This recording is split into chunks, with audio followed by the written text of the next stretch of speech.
Assalamualaikum warahmatullahi wabarakatuh. Perkenalkan, nama saya Inadia Febriana dengan nomor NIM 12640621290. Di sini saya akan menjelaskan materi tentang analisis saham Bina, saham PTIS, dan obligasi negara untuk memenuhi tugas akhir mata kuliah manajemen portofolio dan investasi. Langsung saja untuk materi yang pertama. Untuk materi yang pertama yaitu dengan topik saham Bina. Apa sih saham Bina itu? Saham Bina ialah singkatan dari PT Bank Ina Perdana Tbk atau yang lebih dikenal dengan nama Bank Ina, yaitu merupakan perusahaan yang bergerak di bidang perbankan dan telah berdiri sejak tahun 1990. Bank ini didirikan pada tanggal 9 Februari 1990 dengan nama awal PT Bank Ina yang kemudian berubah menjadi PT Bank Ina Perdana pada tanggal 22 Mei 1990.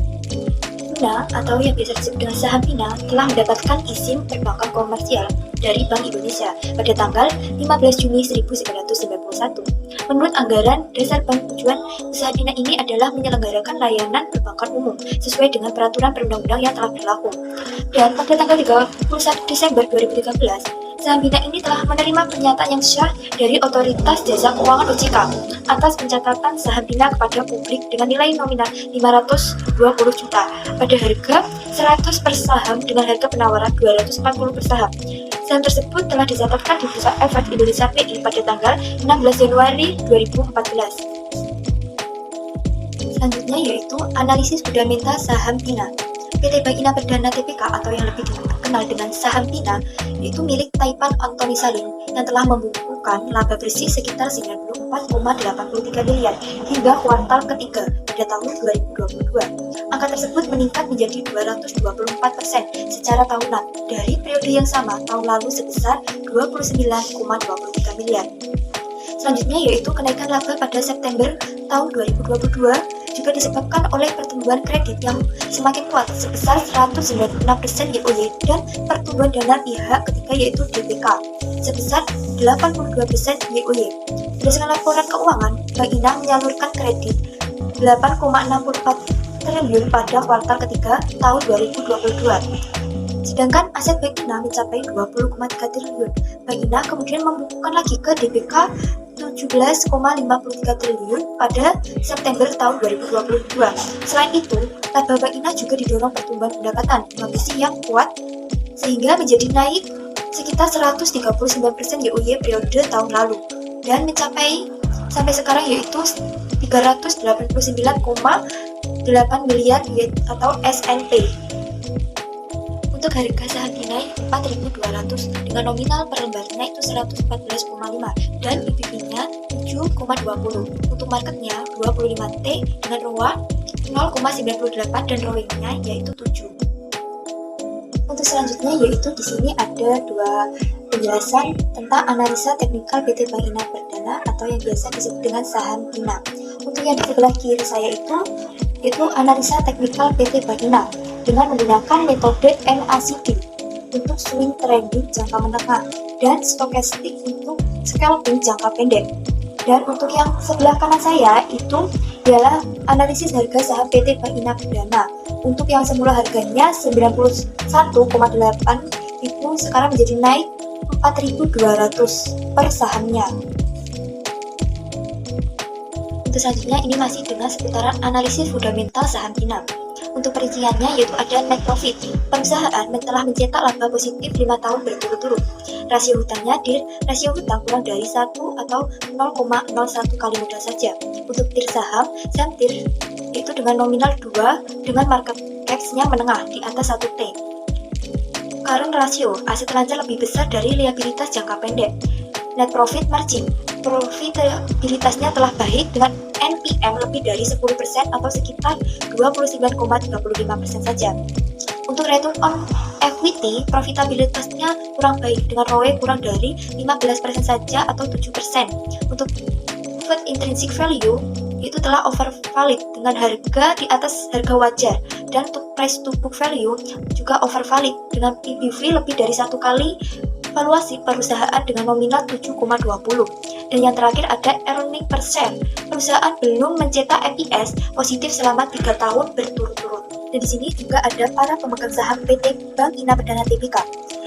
Salah satunya di sini ada PT Philadelphia Lestari, PT Indolife Pensiun Tama, PT Gaya Hidup Masa Kini, PT Samudra Biru, dan masih banyak lagi. Selanjutnya di sini juga ada para kompetitor saham Pina. Yang pertama ada Paninbank, kedua Permata Bank, ketiga ada CIMB Niaga, keempat ada Danamon, kelima Aladin, dan yang terakhir ada Maybank. Nah, kita beralih ke topik kedua, yaitu tentang saham PTIS. Apa sih saham PTIS itu? Jadi saham PTIS adalah singkatan dari PT Indostres Tbk.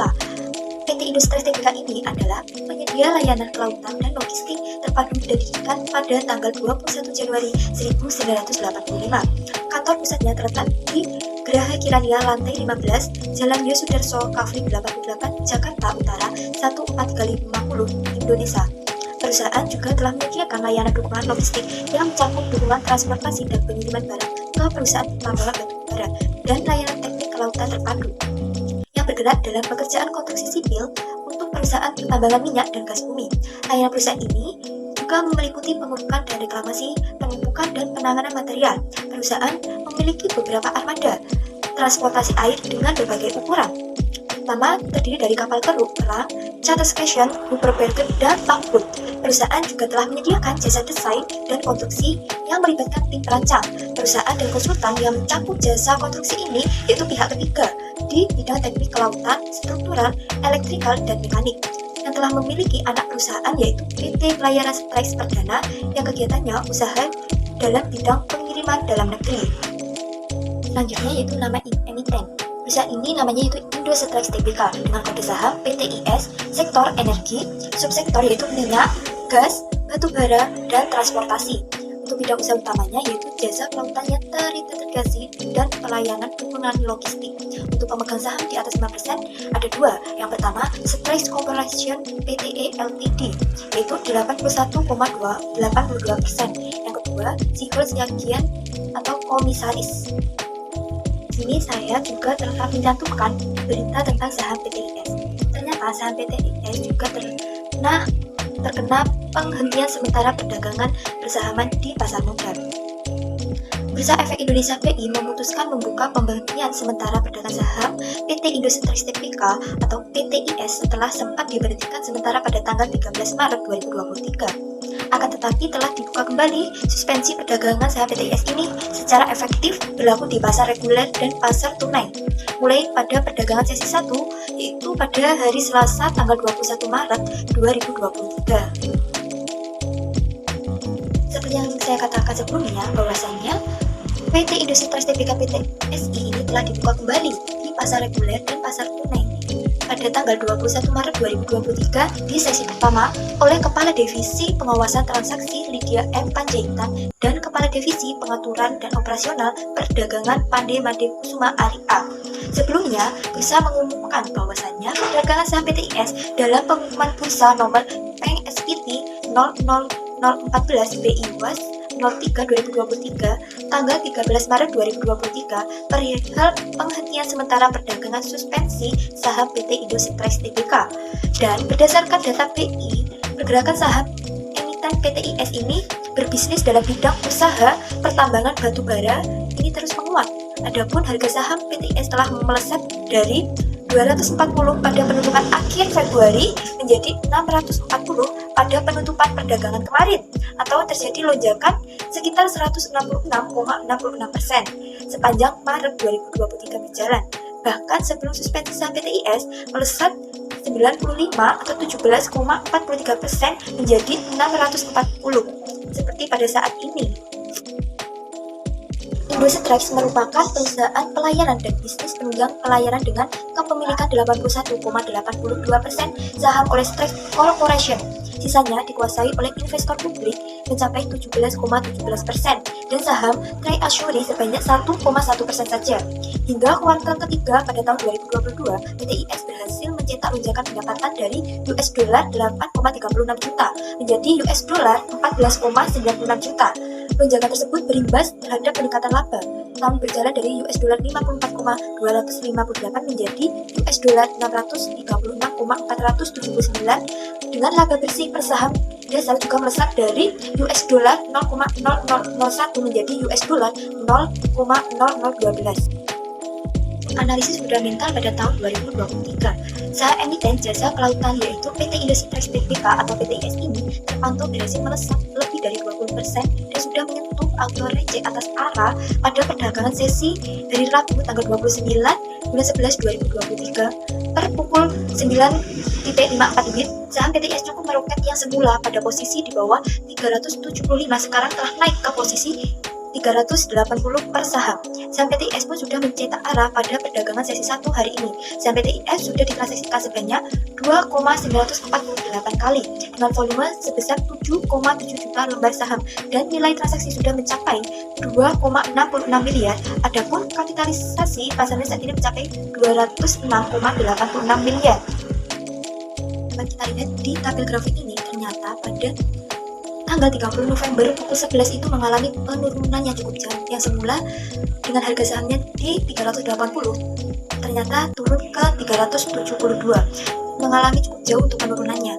Dan pembaruan terakhir itu pada tanggal 30 November 2023 jam 9 itu ternyata dibuka dengan nilai nominal 376, untuk penutupan sebelumnya 372, penawaran overnya 374, penawaran bidnya 372, dan harga terendahnya 370, harga tertingginya 378, volumenya 33,600 per saham dengan nilai transaksi 550.164.992 dan frekuensinya 20 kali. Untuk EPS-nya masih 0.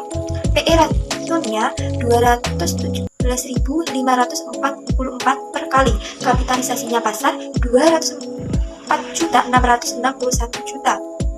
Itulah analisis fundamental pada saham PTIS. Juga ada data dividen dari tahun 2011 sampai 2013. Ada pula para investor asing dari volume saham yang semula 100k menjadi ke 150k. Dan ada pun data IPO.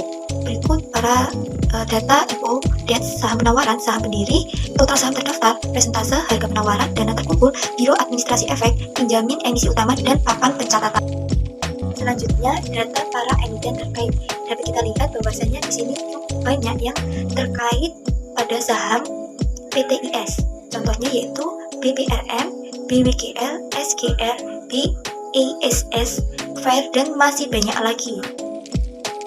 Di sini juga ada data para kompetitor Indositrans Tbk PTIS. Langsung saja kita ke topik ketiga, yaitu topik terakhir mengenai obligasi negara. Obligasi biasa diartikan sebagai surat pengakuan utang atau surat utang. Obligasi diterbitkan oleh pihak berhutang kepada pihak yang berpiutang. Penerbitan obligasi disertai perjanjian untuk membayar kembali pokok utang beserta kupon bunganya pada waktu yang telah ditentukan. Penerbitan obligasi ini bisa disebut dengan debitur dan pembeli obligasi adalah kreditur atau investor. Pembayaran yang harus dilunasi tersebut yaitu utang pokok ditambah dengan bunga atau yang biasa disebut kupon. Singkatnya, obligasi adalah surat utang yang bisa dibeli dan pembeli akan mendapatkan keuntungan berupa bunga. Selanjutnya, obligasi adalah instrumen investasi yang bisa dipilih investor di pasar modal. Selain efek saham yang diperdagangkan, obligasi adalah surat utang jangka panjang yang diterbitkan oleh perusahaan atau pemerintah dengan nilai nominal dan waktu jatuh tempo tertentu. Obligasi juga dapat diperjualbelikan di pasar sekunder. Biasanya, masa jatuh tempo ini itu berbeda-beda, mulai 2 tahun sampai puluhan tahun.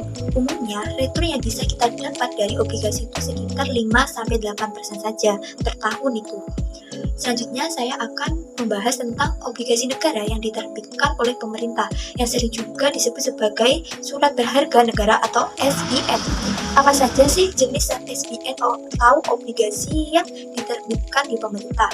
Nah, di sini ada 4 jenis SBN yang biasa diterbitkan oleh pemerintah, yaitu yang pertama ada Saving Bond Retail atau SBR, yang kedua obligasi retail Indonesia atau ORI, ketiga suku tabungan atau ST, dan yang terakhir suku negara retail atau SUKRI. Selanjutnya, apa sih bedanya? Jadi berdasarkan kategorinya, pertama itu berdasarkan jenis SBN. SBN ini sendiri ada 2 jenis. Di atas yaitu ada konvensional dan syariah. SBR dan ORI itu masuk ke kategori konvensional, sementara ST dan SUKRI itu ada di kategori syariah. Jadi kesimpulannya, ST dan SUKRI itu dikelola sesuai dengan prinsip-prinsip syariah. Jadi negara juga memiliki keuntungan dari SBN. Selanjutnya kita membahas dulu untuk keuntungannya. adalah untuk keuntungan yang pertama, yaitu obligasi diterbitkan oleh pemerintah. Kedua, memiliki banyak pilihan. Ketiga, memperoleh keuntungan, dan yang terakhir memperoleh keuntungan dari capital gain. Resikonya yaitu resiko fluktuasi nilai tukar mata uang. Resiko ketergantungan pada sektor pemerintah berbanding suku bunga dapat mempengaruhi nilai pasar obligasi. Untuk materi yang terakhir yaitu macam-macam obligasi negara. Pengelompokan obligasi dapat dilakukan dengan berbagai macam cara, yaitu dapat kita lihat dari sisi penerbit. Ada pun beberapa poin. Poin yang pertama yaitu corporate bonds, yaitu obligasi yang diterbitkan oleh perusahaan, baik yang berbentuk badan usaha milik negara BUMN atau badan usaha swasta. Yang poin kedua yaitu government bonds, yaitu obligasi yang diterbitkan oleh pemerintah pusat. Dan yang terakhir yaitu municipal bonds, yaitu obligasi yang diterbitkan oleh pemerintah daerah untuk membiayai proyek-proyek yang berkaitan dengan kepentingan publik. Itu tadi analisis saham, PINA, saham BTS, dan obligasi daerah. Sekian presentasi dari saya. Terima kasih. Wassalamualaikum warahmatullahi wabarakatuh.